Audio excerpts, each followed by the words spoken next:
സഹോദരി സഹോദരികളെ, അടുത്തതായി നമ്മൾ കാണാൻ പോകുന്നത് ക്രിസ്തുവിന്റെ അനന്തമായ സ്നേഹത്തെ അവതരിപ്പിക്കുന്ന ഒരു ദൃശ്യാവിഷ്കാരം. ക്രിസ്തുവിന്റെ സ്നേഹം. മനുഷ്യന്റെ സ്നേഹം പലപ്പോഴും പരിമിതികളുണ്ടായിരിക്കും. പക്ഷേ ദൈവത്തിന്റെ സ്നേഹം അതിരില്ലാത്തതും ശാശ്വതവുമാണ്. ഈ സ്കിറ്റിലൂടെ നമുക്ക് ഓർമ്മപ്പെടുന്നത് പാപിയെയും പാപത്തിൽ വീണവനെയും ഉപേക്ഷിക്കാത്ത യേശുവിന്റെ കരുണയും ക്ഷമയുമാണ്. മനുഷ്യർ പലപ്പോഴും ദൈവത്തിന്റെ സ്നേഹം മറന്നുപോകുന്നു. വിജയം, പണം, പേർ എല്ലാം നമുക്ക് കയ്യിലുണ്ടെന്ന് തോന്നുമ്പോൾ ദൈവം നമ്മുടെ ജീവിതത്തിൽ നിന്ന് അകന്നു പോകുന്നു. പക്ഷെ ദൈവം ഒരിക്കലും നമ്മെ ഉപേക്ഷിക്കുന്നില്ല.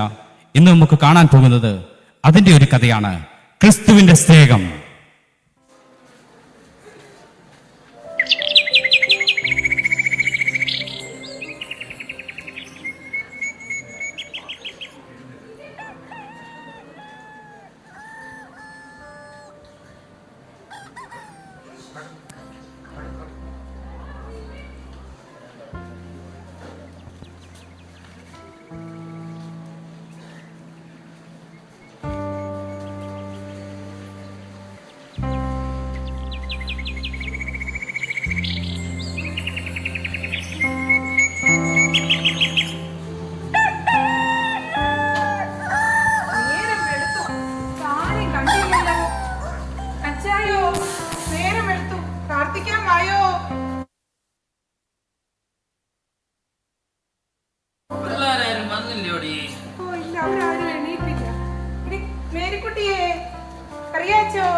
പ്രാർത്ഥിക്കാൻ വന്നേ കൊച്ചേ. നമുക്ക് പാടി തുടങ്ങാം.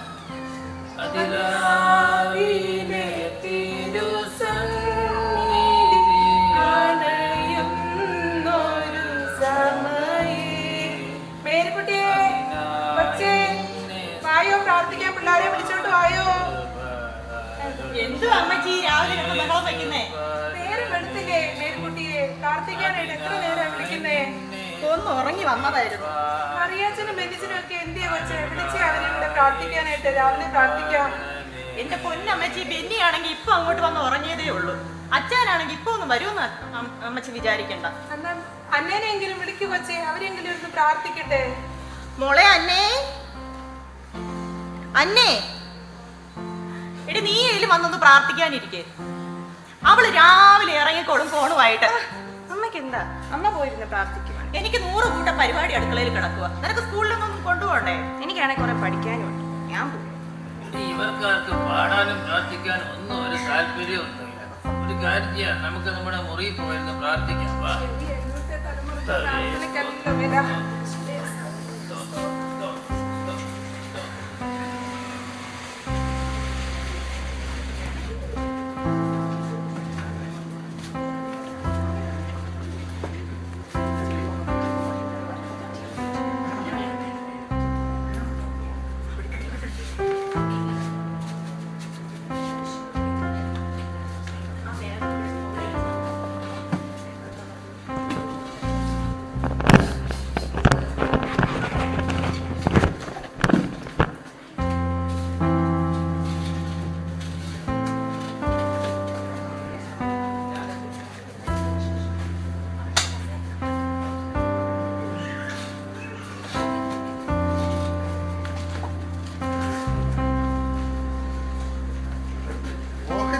വന്നിടിവ് എന്റെ കർത്താവെ, ഉള്ളതെല്ലാം കൊണ്ട് ഷെയർ മാർക്കറ്റ് ഇട്ടപ്പോൾ വിചാരിച്ചില്ലല്ലോ ഇങ്ങനൊക്കെ സംഭവിക്കുമെന്ന്.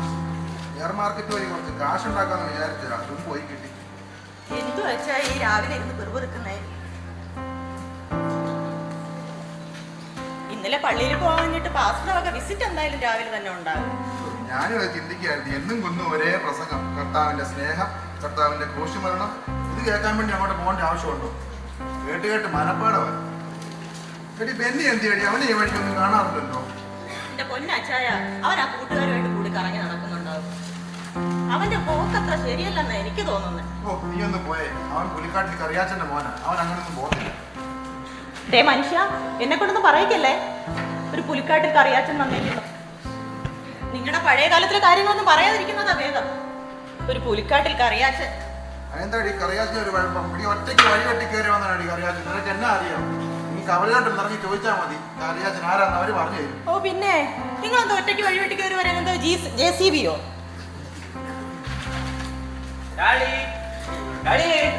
ആ, മോനെ, ഡാഡിയൊക്കെ നിന്റെ സുന്ദരനായി. കാര്യം ഇപ്പൊ പറഞ്ഞതേ ഉള്ളു. ഡാഡിയൊക്കെ സുന്ദരനായി. എന്താ വരവന്റെ ഉദ്ദേശം? അത് കേക്കട്ടെ. ഡാഡി നമ്മുടെ ഷോറൂമിൽ അടിപൊളി വണ്ടി വന്നിട്ടുണ്ട്. എനിക്ക് എങ്ങനായാലും ആ വണ്ടി ഇഷ്ടപ്പെട്ടു. ഡാഡിയെ റെഡിയാക്കി തരാം. നിന്റെ വരവ് കണ്ടപ്പോഴേ എനിക്ക് തോന്നി എന്തെങ്കിലും ഇങ്ങനത്തെ കൊനസ്റ്റ് പരിപാടിക്കായിരിക്കും. എന്താ ഡാഡിയെ എനിക്കത് മേടിച്ച് തന്നാൽ മതി. നമുക്ക് മേടിക്കാം.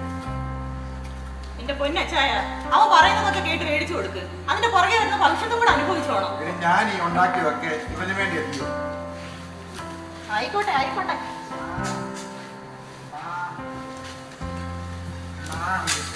എന്തെങ്കിലും തരണ അമ്മ. ആരാണ് എന്ത് വേണം? അമ്മ എനിക്കാരുമില്ല. 2 ദിവസമായി എന്തെങ്കിലും കഴിച്ചിട്ട്. എന്തെങ്കിലും തരണം ഇവിടെ അമ്മ. ഒന്നും ഇരിപ്പില്ല.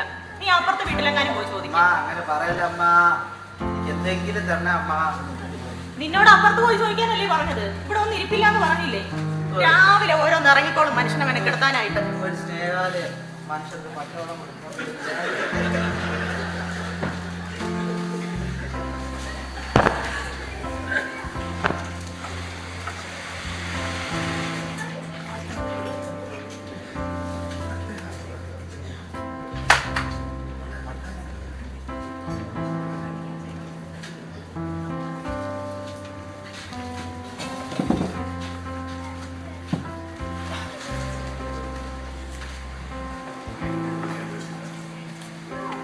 ചേട്ടനൊന്ന് വൃത്തികേടാക്കി ഇട്ടേക്കുവാ.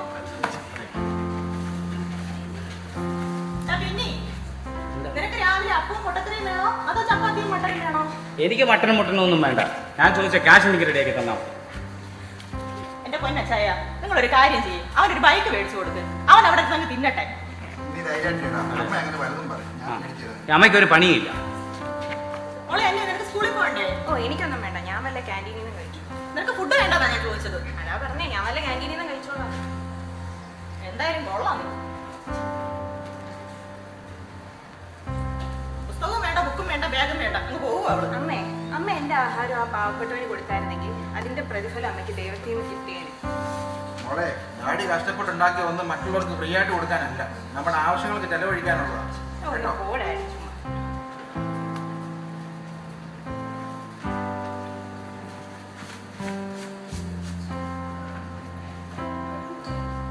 എടി കൊച്ചേ, മേരിക്കുട്ടി, ആ കൊച്ചിനുള്ള ബോധം പോലും നിനക്കില്ലാതെ പോയില്ലോടി കുഞ്ഞേ. നമ്മുടെ ധനത്തിന്റെ ഒരു അംശം നമ്മൾ മറ്റുള്ളവർക്ക് പുറത്തുനിന്ന് വെച്ച് അത്ര പെട്ടെന്നൊന്നും നമ്മൾ ദരിദ്രരായി പോകത്തൊന്നുമില്ല. പിന്നെ ഇതൊക്കെ ഇനി അമ്മച്ചി പറഞ്ഞിട്ട് വേണം അറിയാൻ.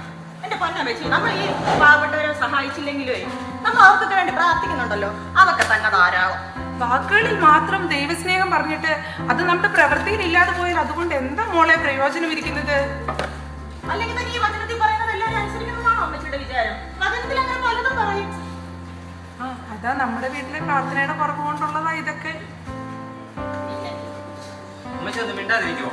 ഞാനിവിടെ വണ്ടിയുടെ പൈസ ചോദിച്ചോണ്ടിരിക്കുമ്പോൾ അമ്മച്ചി ഇതിന്റെ ഇടയ്ക്ക് ഒരു പഴവരാണ് പറഞ്ഞോണ്ടിരിക്കുന്നത്. അറിയാച്ച എന്താണ് ഇവിടെ ഒരു ഒച്ചയും ബഹളവും ഒക്കെ?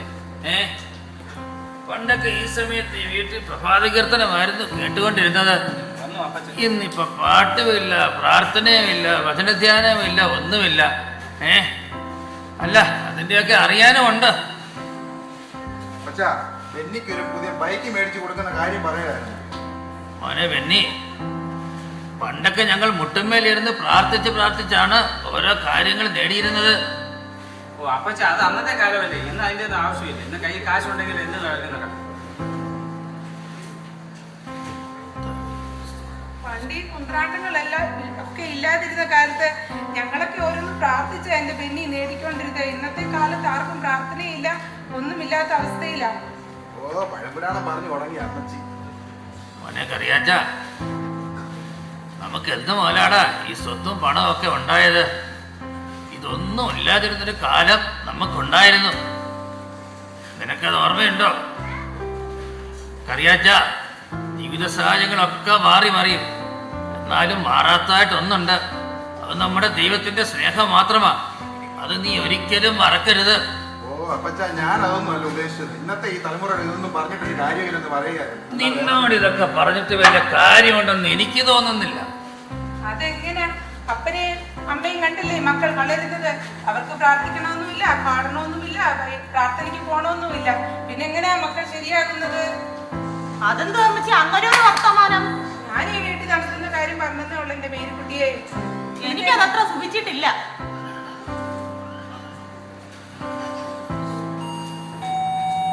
മേരിക്കുട്ടിയെ ആരും വന്നു തോന്നുന്നു. കഥ ഒന്ന് തുറന്നേ കൊച്ചേ.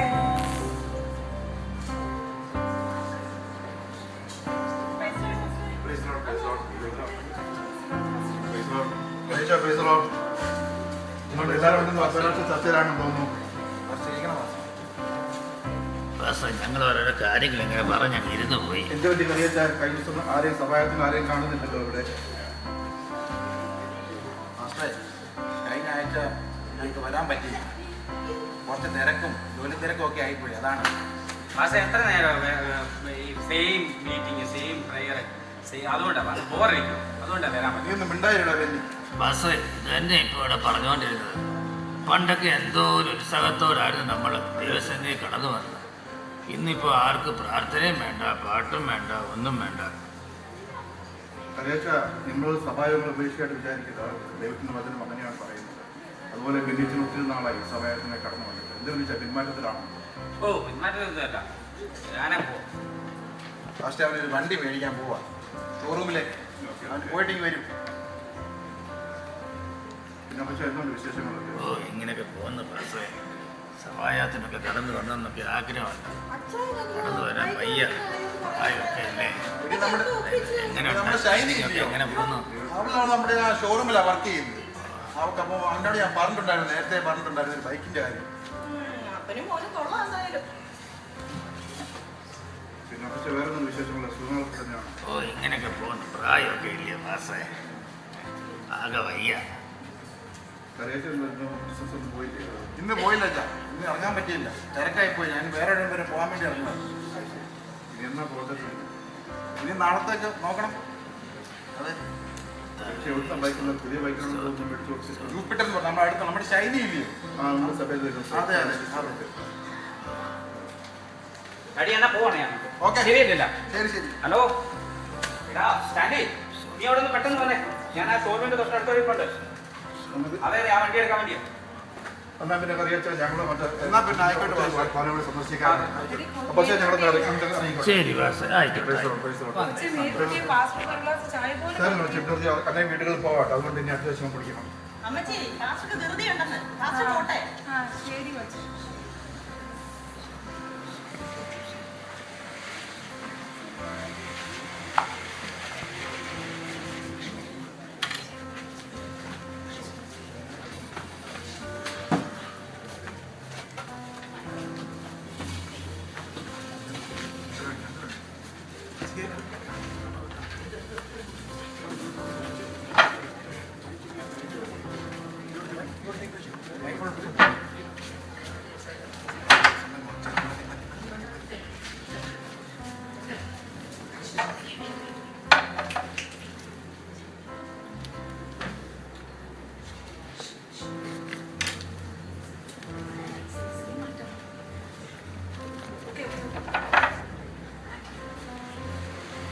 ഹലോ എടാ സ്റ്റാൻഡി, നീ ഇതുവരെ വന്നില്ലേ? ഞാൻ എത്ര നേരം അവിടെ വെയിറ്റ് ചെയ്യുന്നതാ. അതെ അതെ എടാ, ഞാൻ ഷോറൂമിന്റെ തൊട്ടടുത്തുണ്ട്. നീ പെട്ടെന്ന് വാ. നമുക്ക് ഇന്ന് വണ്ടി എടുത്ത് നിന്ന് കറങ്ങാൻ പോണം. ഇപ്പൊ തന്നെ പോണം. വീട്ടിലൊന്നും പറയണ്ട, നീ ഒന്ന് വാ. ഓക്കെ ആ ഇതാരാ ബെന്നിച്ചനോ? എന്തൊക്കെയുണ്ട് വിശേഷങ്ങൾ? കുറേ നാളായല്ലേ ഇവിടെ കണ്ടിട്ട്. തിരക്കാ സിസ്റ്റർ, ഇപ്പൊ ഭയങ്കര തിരക്കാ. വരാൻ സമയം കിട്ടുന്നില്ല. ചർച്ചിനെ കാണാറില്ലല്ലോ. ഓ ചർച്ചിലൊന്നും വന്നിട്ട് വലിയ കാര്യമൊന്നുമില്ല. നിങ്ങൾ യുവജനങ്ങളൊക്കെ ഇങ്ങനെ പറയാൻ തുടങ്ങി എന്താ ചെയ്യുന്നത്? ഓ എന്നും സെയിം പ്രസംഗവും സെയിം ഇതും കാര്യങ്ങളും എന്തിനാ വെറുതെ സമയം. പപ്പ വിളിച്ചിട്ടുണ്ടായിരുന്നു. പുതിയ ബൈക്കൊക്കെ ഫോൺ അടിച്ചല്ലോ. ആ കുറെ ദിവസം കൊണ്ട് പപ്പയുടെ പുറയിലായിരുന്നു. ബൈക്ക് ഇന്ന് എടുത്തോണ്ട് പോകണം. പിന്നെ ഇതിന്റെ പേയ്മെന്റ് പപ്പ ചെയ്തല്ലോ അല്ലേ? പേയ്മെന്റ് ഒക്കെ പപ്പ ചെയ്തിട്ടുണ്ട്. ഇനി എന്നിട്ട് പേപ്പർ സൈൻ ചെയ്യണം. ആ എവിടെയാണ് സൈൻ ചെയ്യേണ്ടത്? ഇവിടെ സൈൻ ചെയ്യണം. ഡോക്യുമെന്റ് എല്ലാം ഉണ്ടോ ഇതിനകത്തുള്ള? ഉണ്ടോ? എല്ലാം ഉണ്ട്. സൂക്ഷിച്ചൊക്കെ പോയാൽ മതി. പുതിയ ബൈക്കൊക്കെ വാങ്ങിച്ചല്ലേ, നമ്മുടെ പാസ്റ്റിനെ വിളിച്ചൊന്ന് പ്രാർത്ഥിപ്പിച്ച് പോകുന്നതല്ലേ നല്ലത്. ഓ അതിനൊന്നും ആവശ്യമൊന്നുമില്ല. ചുമ്മാ അതൊക്കെ വേറെ ഷോയാണ്. ഇങ്ങനെയൊക്കെ പറയുന്നതൊക്കെ എന്താ ചെയ്യുന്നത് ഇപ്പോഴത്തെ തലമുറ? ഞാൻ അവനെ വെയിറ്റ് ചെയ്യുന്നുണ്ട്. ഞാൻ പോട്ടെ. ആ ശരി എന്നായിക്കോട്ടെ. സാൻഡി ഞാനിപ്പോ വണ്ടി എടുക്കും. സ്നേഹവും ഇല്ല, അതെ അതെ, ദൈവത്തിന്റെ ഭയവും ഇല്ല. നീ പെട്ടെന്ന് പെട്ടെന്ന് താഴ്ത്തിരിക്കുക.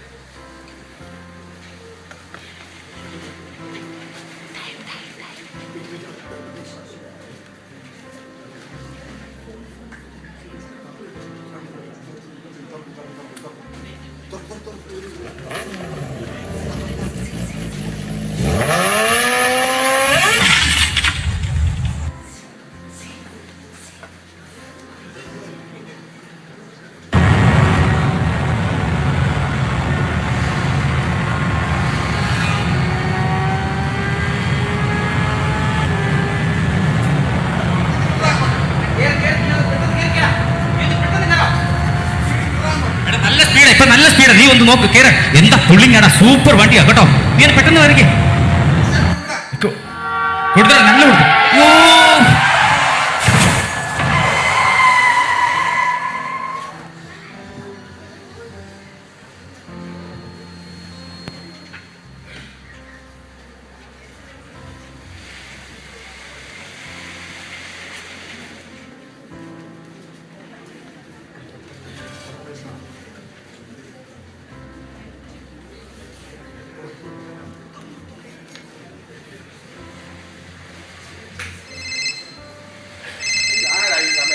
മേരിക്കുട്ടിയെ അന്നേ ഫോൺ ഇവിടെ കിടന്നിട്ട് ഒരു മനുഷ്യൻ എടുക്കാൻ വയ്യ. ഹലോ, അതെ കറിയാച്ചനാണല്ലോ. അയ്യോ, എന്റെ മോനെന്ത് പറ്റി? എവിടെ വെച്ച്? ഹോസ്പിറ്റലിലോ? ഞാൻ ദാ വരുന്നു. ബെന്നിക്ക് എന്തൊരു ആക്സിഡന്റ് പറ്റിയെന്ന്. ഇപ്പൊ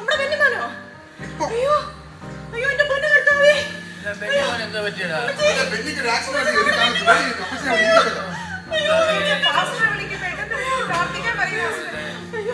ഹലോ മാസ്റ്റർ, ബെന്നിക്ക് ഒരു ആക്സിഡന്റ് പറ്റി, വീട്ടിൽ വരുന്നു പറഞ്ഞേ.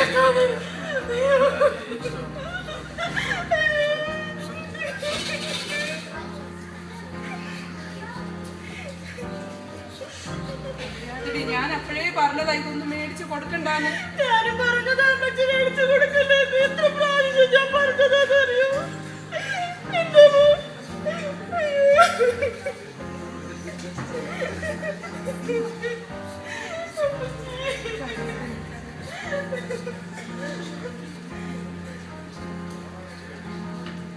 ഹലോ ആശാ, അവനെ വീട്ടിലോട്ട് കൊണ്ടുവന്നിട്ടുണ്ട്.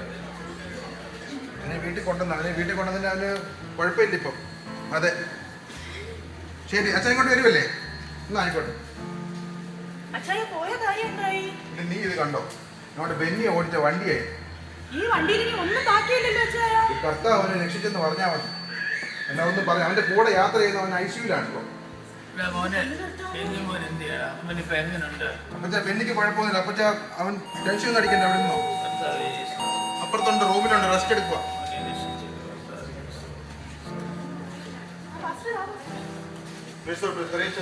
ഇങ്ങനെ ബെന്നിച്ചിട്ട് ഇപ്പൊ എങ്ങനെയുണ്ട്? അവൻ റൂമിലുണ്ട്, റെസ്റ്റ് എടുക്കുവാണ്. ദൈവം കാണാൻ പറ്റുമോ? അന്നമോളെ അച്ഛനെ പണിക്ക് വന്നേ. പാസ്റ്റ് കാണാൻ വന്നിരിക്കുന്നു.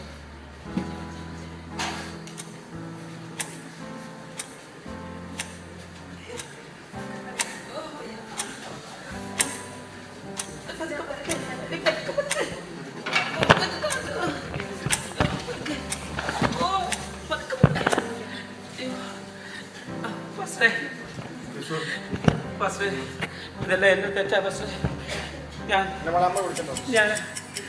ദൈവത്തെ അറിയാതെ കുറെ നാൾ ജീവിച്ചു ബസ്.